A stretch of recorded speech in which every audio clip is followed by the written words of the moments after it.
Good morning, students. Myself, Mohini Chaudhary. We are doing 10th class Geography's 4th chapter, Agriculture.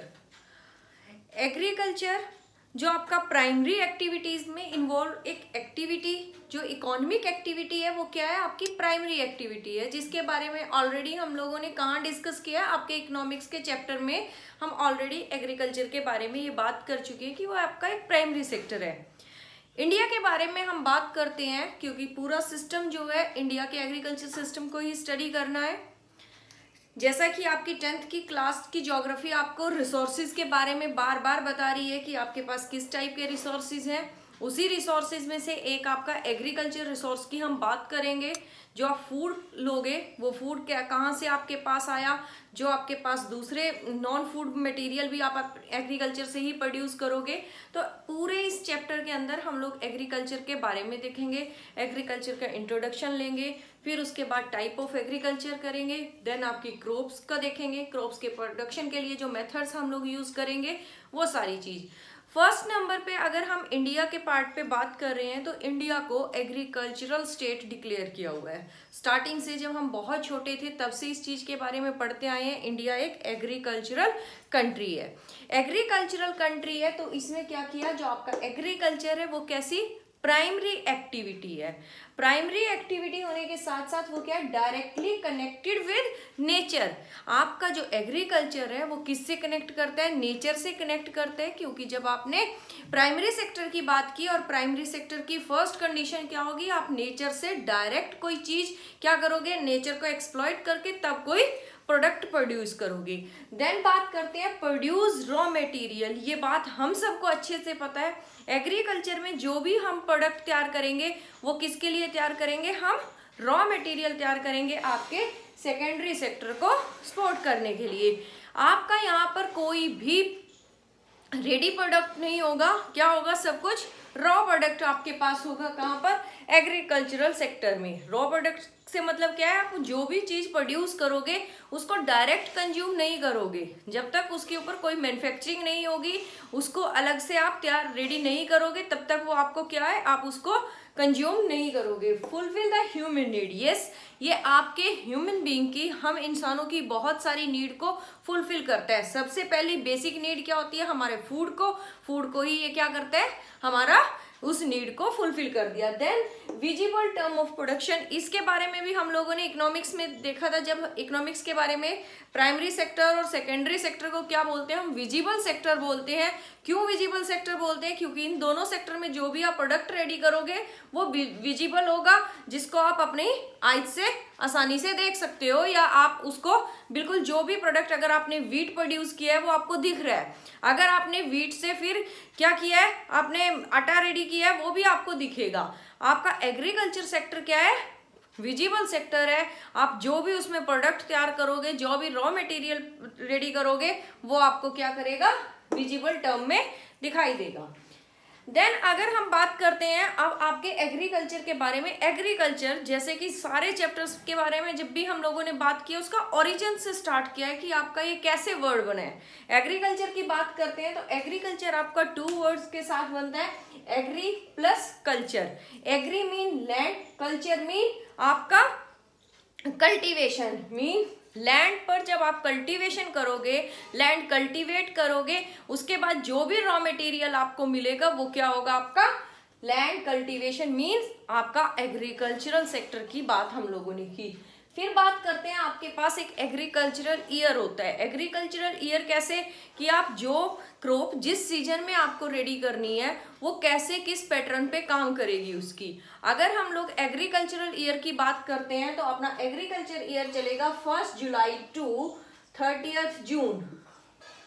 Strange नहीं, कोई भी strange नहीं हो, आप लोग सबको पता है मेरे स्टूडेंट्स को। आपका जो एग्रीकल्चरल ईयर चलता है वो 1 जुलाई टू 30 जून। और इंडिया कैसी कंट्री है, आपकी एग्रीकल्चरल कंट्री है, और आपकी कंट्री की इकोनॉमी भी डिपेंडेंट है किस पे, आपकी एग्रीकल्चर पे। इसीलिए आपका आरबीआई ईयर भी बेटा कैसे चलता है, आपके एग्रीकल्चर ईयर के अकॉर्डिंग चलता है, वो भी आपका 1 जुलाई टू 30 जून तक होता है।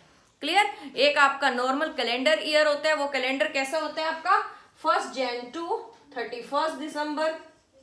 और आपका फाइनेंस ईयर या बजट ईयर जिसको बोलते हो वो क्या होता है आपका 31 मार्च टू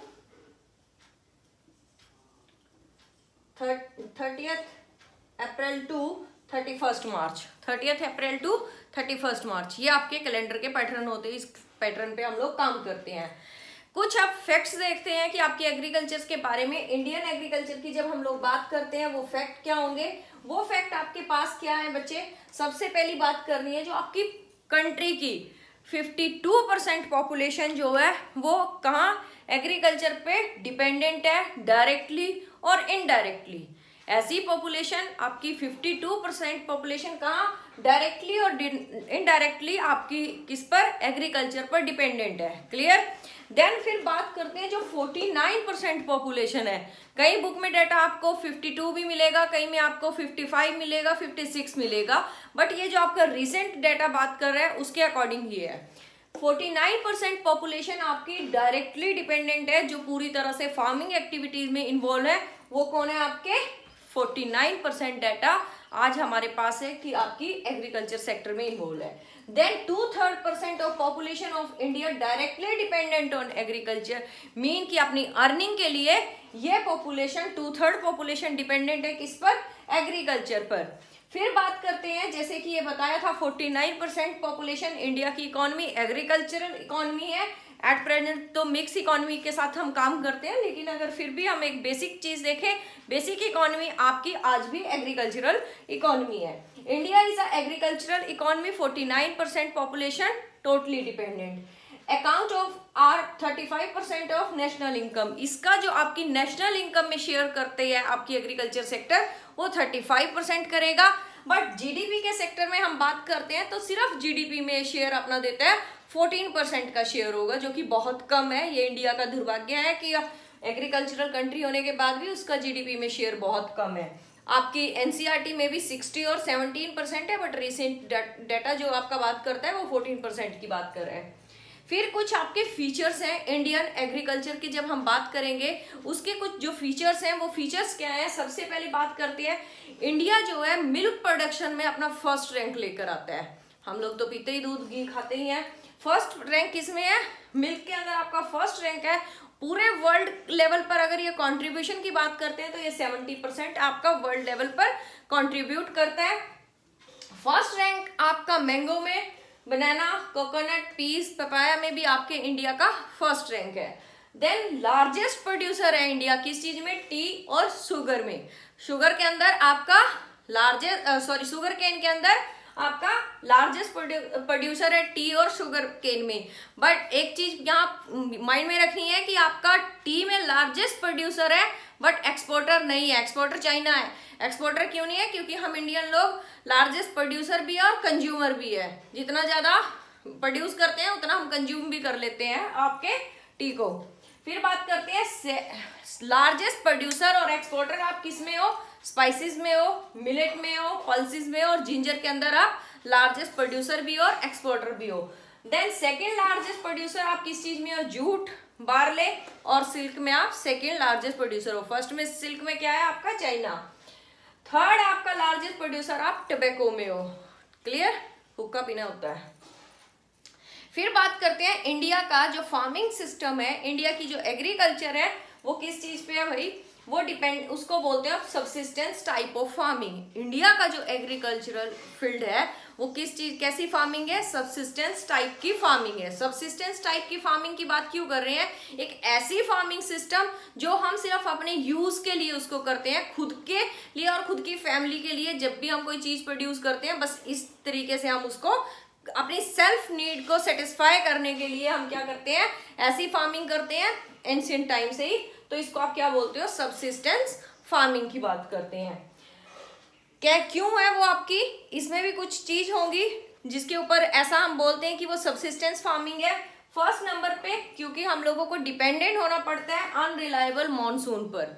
जो हमारी एग्रीकल्चर सेक्टर है, एग्रीकल्चर फील्ड है, वो किस चीज पे डिपेंड करता है, हम लोग मैक्सिमम मॉनसून पर डिपेंड करते हैं।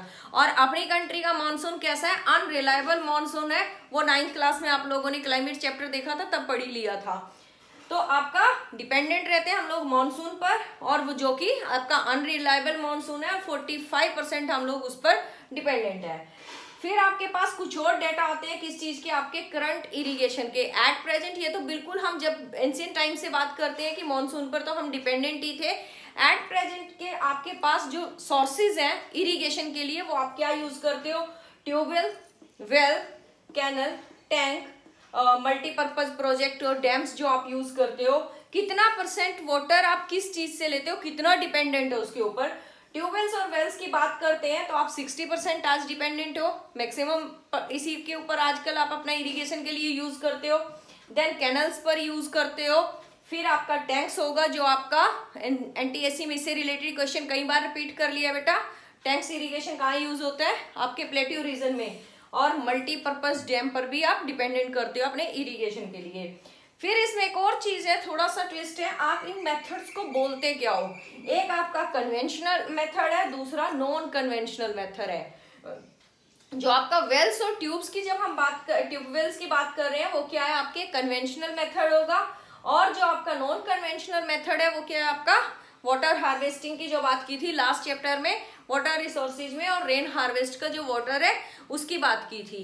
तो ये क्या था, सिर्फ इस वीडियो के अंदर हम लोगों ने बात की है इंट्रोडक्शन। इंट्रोडक्शन किसका, आपकी फार्मिंग का, फार्मिंग कैसी है, सब्सिस्टेंस फार्मिंग है, प्लस आपका प्राइमरी सेक्टर है, विजिबल प्रोडक्ट प्रोड्यूस करेगा, आपका नेचर के ऊपर डिपेंडेंट रहेगा, और आपके जो कुछ फैक्ट है कंट्री के। फिर हम लोगों ने एग्रीकल्चरल ईयर की बात की, इन सब के बारे में। अभी फिर इसका स्क्रीनशॉट ले लेना मेरे आने के बाद। Thank you.